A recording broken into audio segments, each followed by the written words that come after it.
I suppose moving on to hurling then, obviously, I mean, it was a big win for Limerick over Tipperary.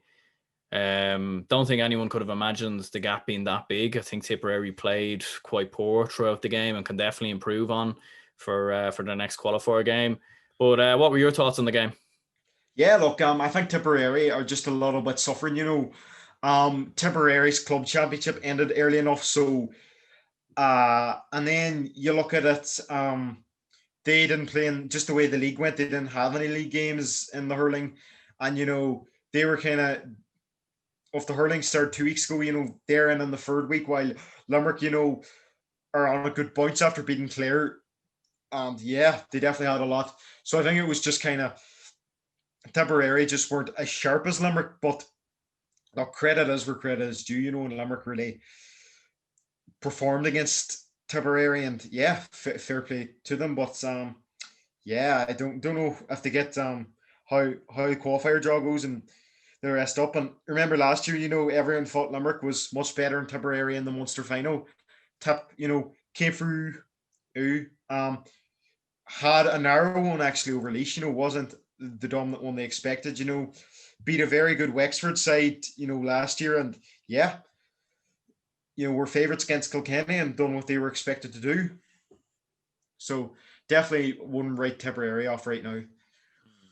No, definitely not. I think they'll, generally speaking, even when they won an All Ireland in 2010 as well, they had a big defeat to Cork that year. Regrouped, came through the qualifiers, won the All Irelands. It's something they're very good at, as a matter of fact, is just regrouping, and in particular Liam Sheedy. So I would expect them to definitely make a lot of changes for their team. I think they'll play the winner of Clare and Laois, which you'd imagine would be Clare, but I would fancy Tipperary, I think, to get over against Clare, but they will certainly have to do a job on Tony Kelly to try and stop him scoring on the day, but we'll have to see what happens. I suppose it was a big win as well for Waterford. Some people had them going in as underdogs. I thought it was fairly even going in. Cork always seemed to have a bit of a blip in themselves, in the crunch matches, and again that happened. So yeah, another huge win for Waterford. Yeah, look, I think it was the freshness of management definitely helped them. I think after 2017, it just kind of maybe there was a disconnect between management and the players.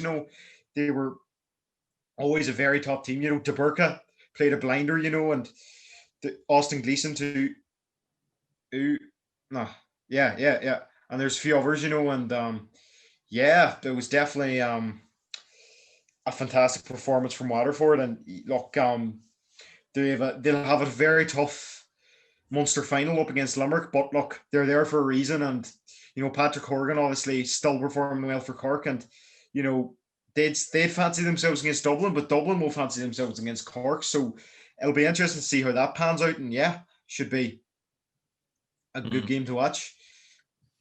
Yeah, I mean, it will be a close one, Dublin and Cork. I mean, I'd probably be quietly confident that Dublin could get a victory over Cork. I mean, it's certainly not a guarantee. It certainly will be tough, but like, what do you think has gone wrong for Cork in the past, I don't know, couple of years or so, like in the hurling scene? I mean, once again, they seem to be, in my opinion, when you look at, the history of Cork hurling, they really should be winning. I know they kind of had a few years there a couple of years ago when they won a Munster Championship, but they should really be doing a lot better, and they should be winning these types of games. So, like, where do you think it's gone wrong? Yeah, I don't really know. They seem to be, they're always chopping and changing managers. So I think, you see the way it works with certain managers. I think the way they had it with Eddie Brennan and Laois and other managers, I think the county board needs to stay calm with management, give them about 2 years with maybe to develop youth and maybe give young players a chance to develop, and then probably in the third year of a management tenure, go out and aim for that All Ireland and the Munster title. I think that's what they're doing wrong. I don't think I just don't think their constant change of management is doing them any favors, and yeah. And like, who would you fancy then? Limerick versus Waterford.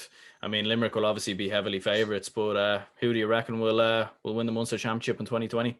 Yeah, you see, Limerick, I would have originally fancied Tipperary, but just the way it worked out, but look, Limerick are we're playing the better opposition. So therefore, people are gonna fancy Limerick. So it's really, really hard to judge it. Because who Waterford were playing Cork, but you know, I think Limerick will win the game, but definitely will be a quick fire, robust game that could definitely change the impact. Yeah, and definitely, I if I had the place to bet, it would be in Limerick. So yeah, I'll go for Limerick for Munster, but definitely don't rule out Waterford, and I wouldn't be shocked if that happened. Yeah, I mean, I suppose like people forget Waterford were in, an All-Ireland final in 2017, so they do still have, numerous talented players like Austin Gleeson, like you mentioned, like one of the best hurlers in the country on his day, in my opinion. Obviously Kilkenny got the victory over Dublin.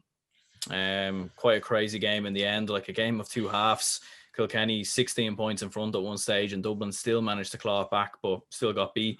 Would you still be confident enough of Kilkenny winning the All-Ireland after that performance?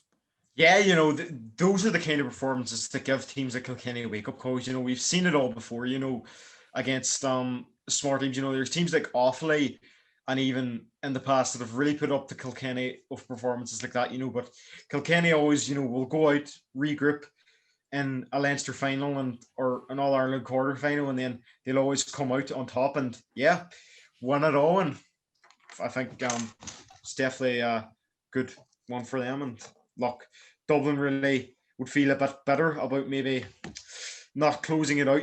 Kilkenny, buried the game far too late. And at a stage it looked like they had it won. But look,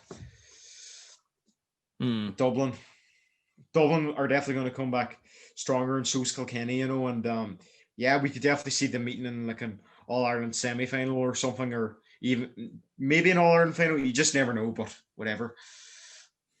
Yeah, I suppose, yeah, it was just a matter of, I think a bit of experience probably made the difference for Kilkenny as well. I think like when Dublin drew the game back and got level, I think it was almost like we fought so hard to get back into the game that as soon as we did get back in the game, Kilkenny were able to, just hit a couple of brilliant points, one of them from Hugh Lawler.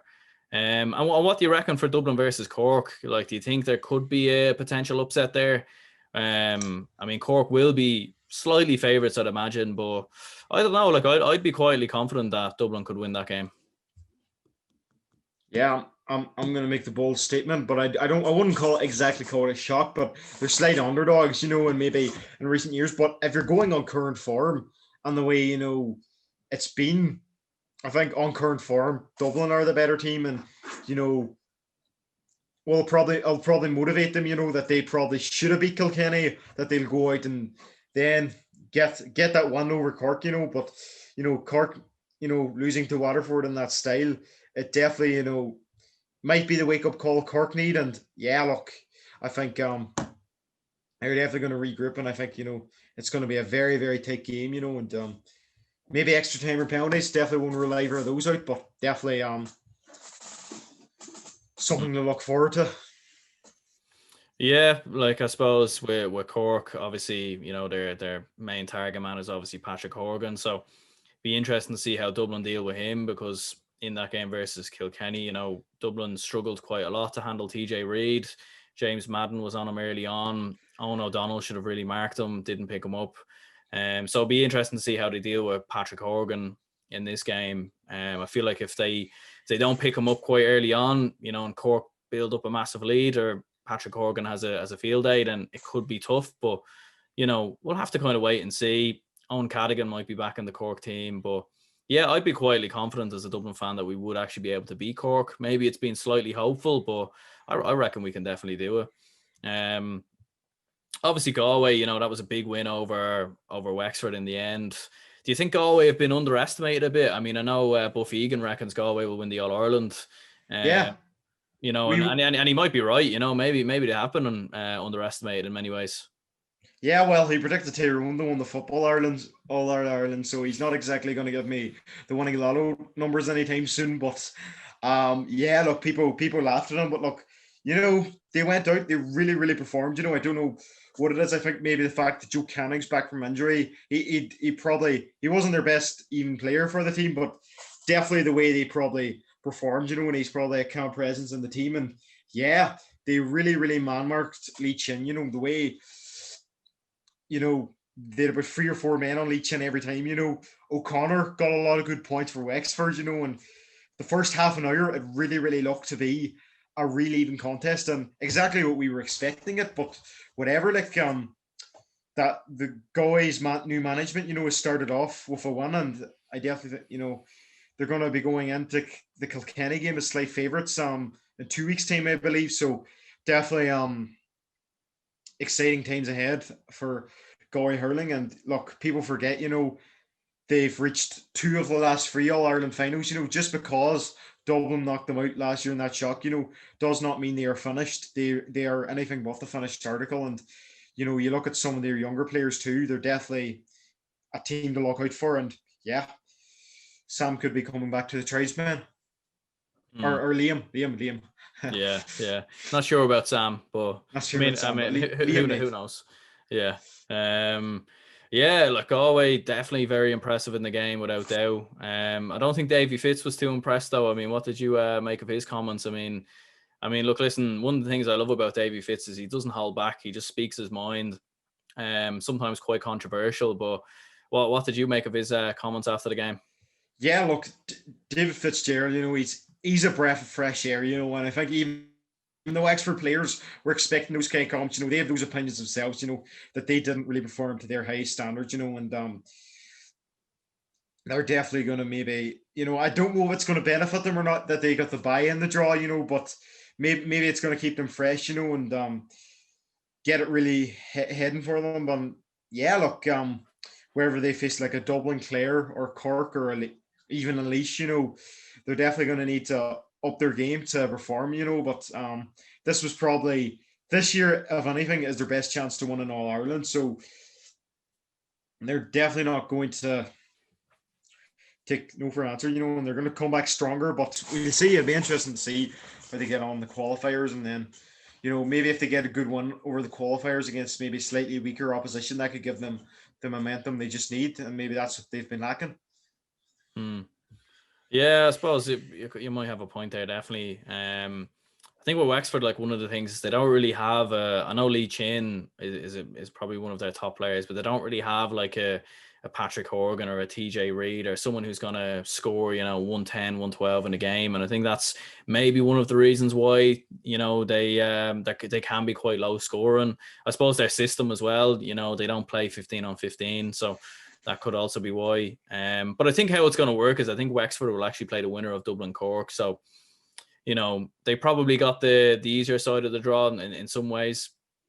But at the same time, we'll have to see. I suppose moving on to the Joe McDonagh, obviously big win for Antrim, a draw with Carlow, but another big scoreline for Antrim. And, I think Carlow, with the likes of Marty Kavanagh in there, would have been favourites probably, but, good performance in the end from Antrim once again.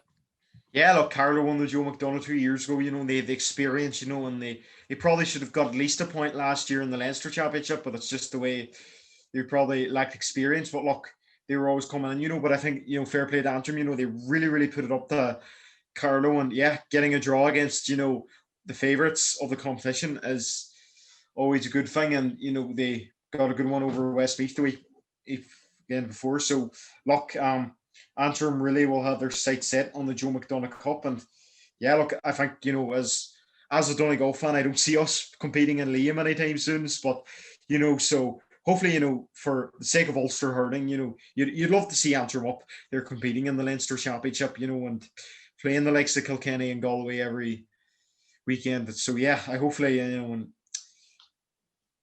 definitely be what they need.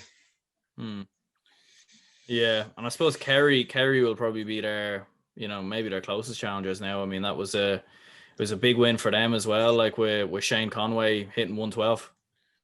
Yeah, I actually, I'd actually still hold Kerry slight favourites over Antrim. I know that was the league final, but they're getting these wins over different teams in the Joe McDonagh Cup, and yeah, I think if they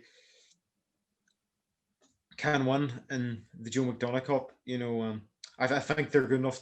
I don't think they're good enough for Munster hurling, but looking at some of the teams in the Joe McDonagh Cup, they're definitely will have their sights set in it. And Fintan O'Connor, a very good coach. So yeah, I think I'd slightly back Kerry, but I wouldn't rule out Antrim, and Carlow are still there in the draw.